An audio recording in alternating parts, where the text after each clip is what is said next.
اللہ تعالیٰ نے حضرت انسان کے لیے ہدایت کے من جملہ ذرائع میں سے ایک ذریعہ کتابیں اور صحیفے بنائے۔ قرآن مجید سب سے آخر میں نازل ہوا، اور جتنی ماضی میں نازل ہونے والی کتابیں اور صحیفے تھے ان میں جو کچھ تھا اس کا خلاصہ قرآن کی شکل میں موجود ہے، اور قیامت تک آنے والے اور ما بعد قیامت معاد کی ساری چیزیں قرآن میں رکھی گئی۔ اور قرآن کے نازل ہوتے ہی باقی کتابیں منسوخ ہو گئی۔ کتابوں پر اعتقاد، یقین، ایمان ضروری ہے، لیکن عمل صرف قرآن پہ ہوگا۔ یتیمے کے نا کردہ قرآن درست، کتب خانائی چند ملت بشست۔ ابھی قرآن مکمل نہیں ہوا کہ پچھلی کتابیں منسوخ ہو گئیں۔ قرآن کے پہلے حرف سے ہی پچھلی کتابیں منسوخ ہو گئیں۔ تاروں سے کہو اب کوچ کریں، خورشید منور آتا ہے۔ تو ہمارا پچھلی کتابوں پر ایمان لانا ضروریات دین سے ہے، لیکن عمل قرآن پہ ہوگا۔ اس وقت دنیا کا کوئی بھی مذہب، کسی بھی مذہب کا ماننے والا، وہ اپنے مذہب کی کتاب کو ہاتھ میں پکڑ کے یہ نہیں کہہ سکتا کہ یہ وہی کتاب ہے جو نازل ہوئی۔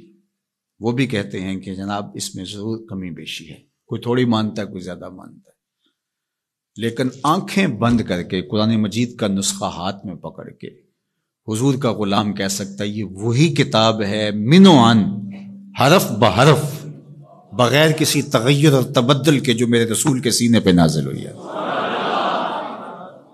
تو یہ چیز کس قدر تیقن پیدا کرتی ہے، کس قدر یقین کی بجلیاں پیدا کر دیتی ہے سینے میں۔ پھر آنکھیں بند کر کے عمل کیوں نہیں کریں گے؟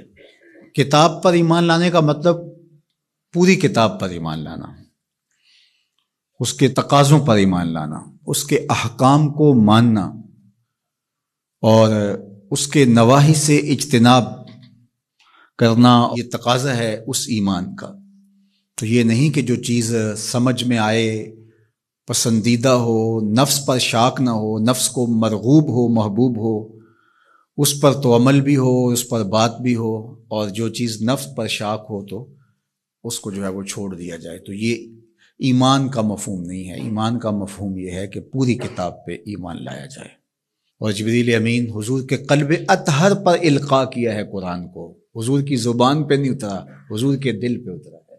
بلکہ جب حضور کے قلب اطہر پر قرآن اترتا تو آقا کریم جلدی جلدی اس کو زبان پہ لاتے، تو آواز آئی لا تحرک بہ لسانک لتعجل بہ۔ اللہ اکبر، محبوب جلدی نہ کیجئے، جس رب نے قلب میں اتارا ہے وہ زبان پر بھی لے آئے گا۔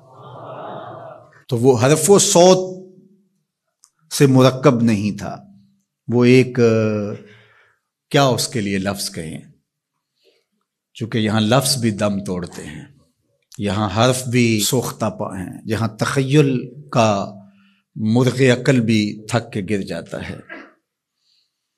وہ جانے اور وہ جانے کیسے دیا ملائے اعلیٰ میں۔ وہ منظر بھی تو ہم دیکھتے ہیں کہ رب اپنے محبوب سے پوچھتا ہے کہ یہ فرشتے کیا بات کر رہے ہیں، تو حضور معذرت کرتے ہیں، تو اللہ تعالیٰ اپنا دست قدرت، اب یہاں اور کیا کہا جائے، کسی اور کا ہوتا تو ہاتھ کہہ لیتے، لیکن یہاں تو دست قدرت، فوضع کفہ بین کتفی، تو اس نے دست قدرت میرے دو کندھوں کے درمیان رکھا۔ تو پھر کیا ہوا، دست قدرت یہاں آیا، ٹھنڈ میرے سینے میں پڑ گئی۔